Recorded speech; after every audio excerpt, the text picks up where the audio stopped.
Wow, I'm super excited to be on this episode of my podcast, Administration with Nancy. I am Nancy Ekpezu.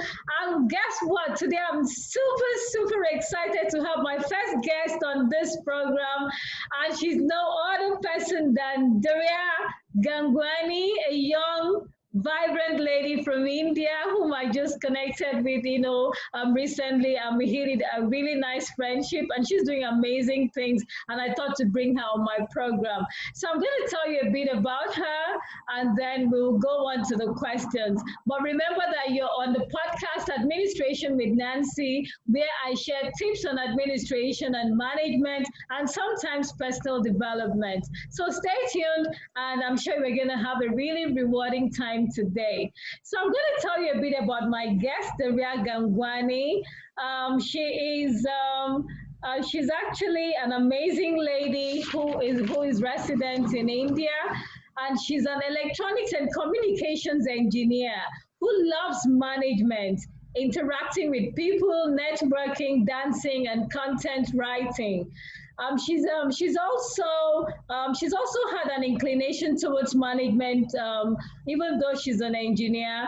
And the human aspects and interactions involved with management, really gets to her. And so she decides that, well, she's going to actually make a career out of management. That's why actually I titled today's podcast Transition to Management. So she's going to tell us a bit of her story and how she actually made that transition to management. Because sometimes we get into management positions and we really do not even know what to do. So I hope you'll be able to pick a few things here and there that will help you on your own journey, no matter what profession you are in. Remember that managerial and administrative skills are things that you can always learn. And when you get into the level of managing people, you really need to be equipped with the right skills. And I do hope that you find this a most rewarding and insightful session, okay, to do. So she would say she has been able, I would say she's been able to make a transition, smoothly from engineering to management consulting. And so she's going to tell us a bit about that in the next 30 or so minutes as my guest on Administration with Nancy podcast. Okay, so my first question to you, Daria, please tell us what you currently do and how you've been able to make a transition from being an electronics engineer, into management consulting. I'm sure others would like to know. Right. Yeah. Firstly, thank you so much, Nancy, for having me on your podcast. And being your first guest is really special. So, coming to your question, I'm an electronics and communication engineer, as you said, and I've recently graduated about a month ago from India, from VIT Vellore, which is my university. But very early on in my career itself, I was, in my journey of studying engineering itself, when I was in second year, I figured out that I really love the management side of things, be it anything, be it operations, be it business analysis, business development, or various fields, right? So that's when I started exploring on different fields of management. So I did a couple of internships, did trainings and stuff like that. And I realized that I'm pretty good at it as compared to other things. So that's when I decided that I would like to make it my career field. And after applying for internships, I sat for management consulting specific companies in my campus placements, and I was lucky enough to get placed with KPMG as a management consulting analyst in their SAP department. So that's how the transition really happened. I identified my strengths, I worked on them, and then I only categorized and applied for companies in the management field. And now I'll be, this coming Monday is when I'm going to be starting my full-time job with them. Wow, that's really impressive. That's really nice, and that was quite bold of you to have made that quick, transition. So, what's the biggest challenge you're facing? What do you anticipate as you start this job on Monday? What are your fears? What exactly do you think you'll be encountering? Yeah. So there was a significant gap between my internship with them of 6 months, and it's been about 2 months that I've not been in touch with the role, right? I haven't been a part of the organization since 2 months because of the gap between the employment and the internship period. So there has been a significant amount of loss of touch with respect to the technicalities because I haven't been able to get a hands-on experience with the tools as I used to before when I was interning with them. So I think it'll be a bit of a challenge in the first week to get myself on track with what I was doing and get myself to be very, practical with the approach. So I would like to, really brush up on my skills via different courses. And the major challenge, since we're working virtually, right, it's going to be very challenging to deliver to your clients the same way as you would when you were meeting them in person. Because my job as a consultant is mostly client facing, and all the interactions are going to be on video calls like we are interacting right now, or it's going to be on audio calls. So I believe it's going to be a challenge to put across your point and be able to deliver effective solutions to your client given the circumstances. Okay, that's great. Wow. So I'm sure you'll be able to actually handle all of that. Okay, Yeah. so my next question, what's the biggest failure you've had, maybe in the past 1 year, and how were you able to overcome it? I'm sure some people would like to know what mindset it takes, to be in management and how to overcome problems. Yeah. Yeah, yeah. So I believe, Nancy, when I was sitting for my placements again, when I was shortlisting companies, so Cisco was one of my dream companies which I wanted to work for, primarily because the networking domain, since I'm an electronics and communication engineer, I was very clear I would either get into the management side of things or get into core networking, which is a very core subject of electronics and communication engineering. So Cisco hires network engineers and they come to our campus every year, and I was aware of that. But unfortunately, the year when I sat for the placement, they came up only for a software engineering role. And even for the network engineering role, there were coding questions asked.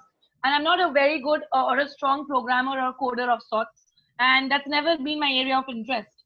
And I wasn't able to clear the test, and obviously it was my dream company and I was able to get through it. So I think that was one of my biggest failures as a person, that I consider it personally. But how I overcame it was, I looked at the positive side.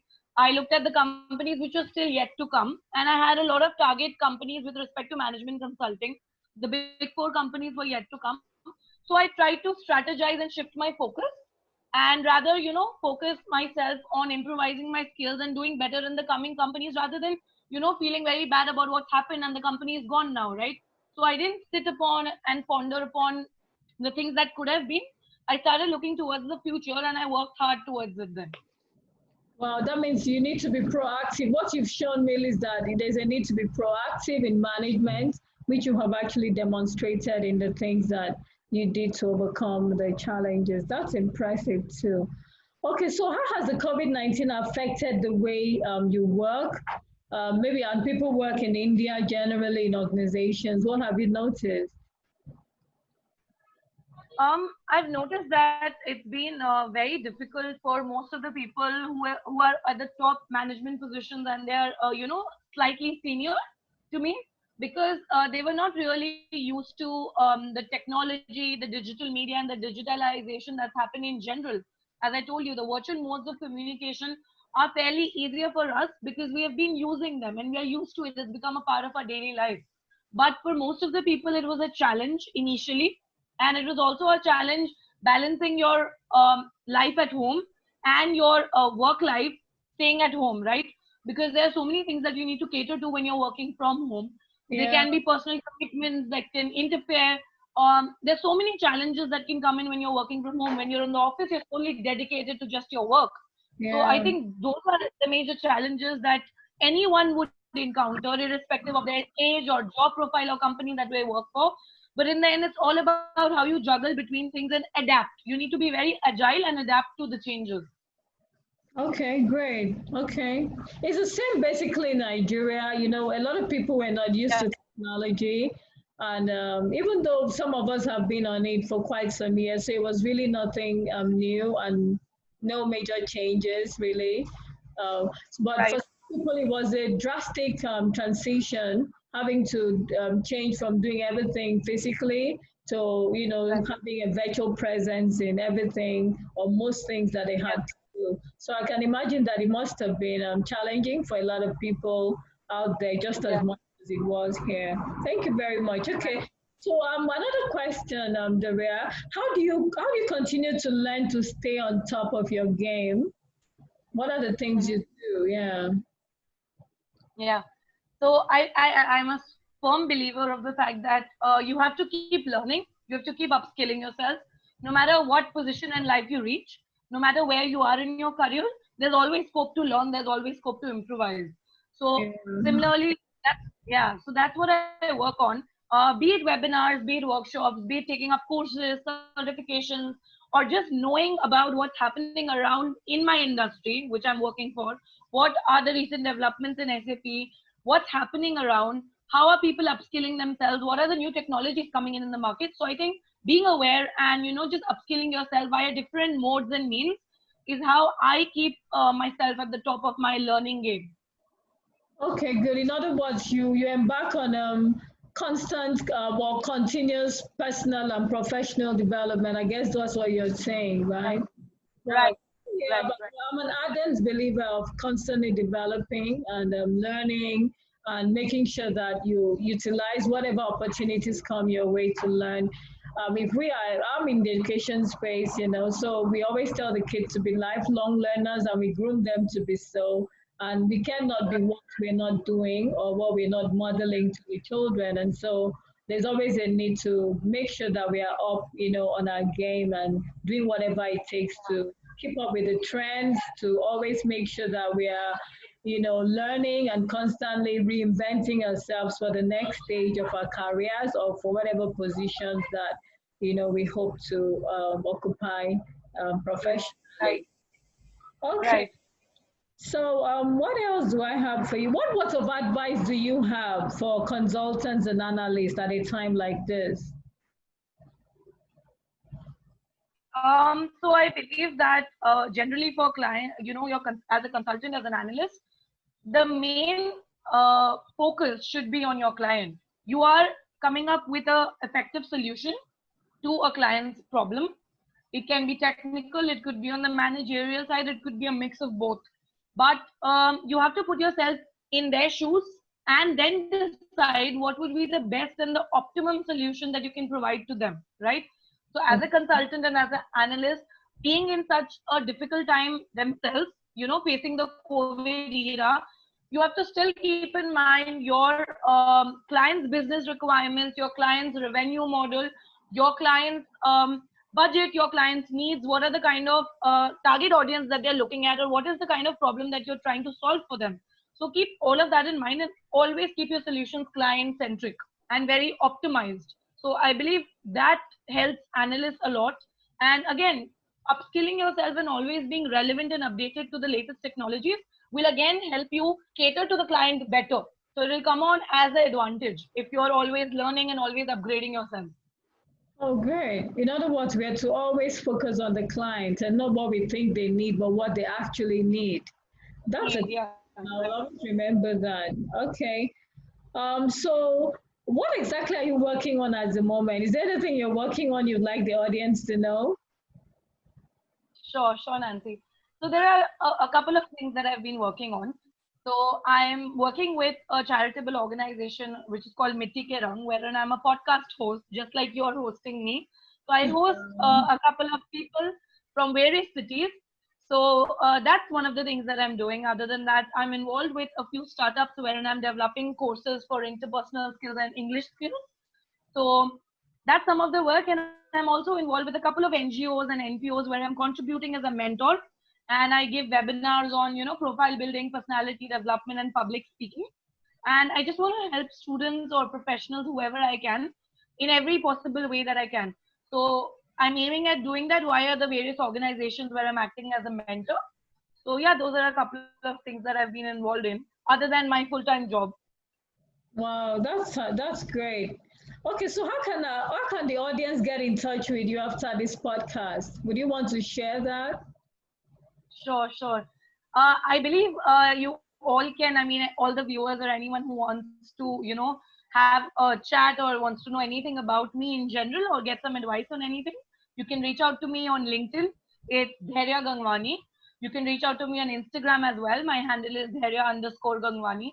And yeah, I think those are the basic modes of communication that I use. And you can find my email ID on LinkedIn as well once we connect.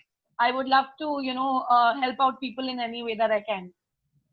Oh, great. Is there any other thing you would like anyone, maybe the audience, to know? Anything you want to tell us? Sure, sure. Just before I bid adieu to all of you and Nancy, there's just one thing that I would like to share, which is very close to my heart, and I always, refer to it whenever I'm asked to share my piece of advice on anything. It is that you should always believe in yourself, because Wow. it's extremely important to have self-belief and have those, certain specific few number of friends and close family members around you, and their encouragement and your belief in yourself is more than enough to get you through life. So don't seek validation from others, seek validation from yourself. Yeah, that's Okay, one so piece we of should advice. seek validation from ourselves, believe in ourselves, and stop seeking external validation. Okay, thank you Right. so much. Thank you. So, what's your parting word for us, Dhairya? What's your I parting couldn't. word? What's the parting word? What's the last thing you want to say before we call it a day? Sure. So I believe the last thing that I would like to say is that you cannot achieve everything in life that you may have aimed for, but keep relentlessly working towards your goals day in and day out, because it's a constant hustle, and you will someday achieve all of them. So I would just like to say, stay hungry and stay foolish. That's my mantra. Wow. Could you say that again? Stay hungry and stay Stay foolish. Stay foolish. Yeah. foolish. Foolish as Yeah. in, okay, foolish. Could you explain that? Maybe somebody would like to Yeah. know. So what it basically means is, as long as you don't have that strive, or that strive, you as long as you're not striving to do better, you don't have that fire within you to keep doing something else or moving on to the next chapter of your life, and you're not hungry, right? The top leaders in the world today, anyone, all of them have always been hungry and never been satisfied with what they did in life. They always went on to the next thing. You have to stay hungry, you have to stay foolish. By foolish, what I mean is, just just be yourself. Don't worry about others. Stay foolish. Take life as it comes. Go with the flow and keep believing in yourself and stay hungry. Yeah. Thank you so much, Debbie. I cannot say thank you enough for, accepting to be on my podcast as my first guest. I'm going to be having several other guests, but you've made history today in Administration with Nancy podcast because you're actually my first ever guest on this program. And I want to say thank you so much for your time. Thank you for the nuggets you have shared. And I'm sure when this is distributed to other audience, one or two people may be able to reach out to you for one or two things. So thank you. Right. Thank you. Thank And you so much, thank you. Nancy. Thank you. It was a pleasure being on the podcast. Wow, same here. Thank you so much. Thank you.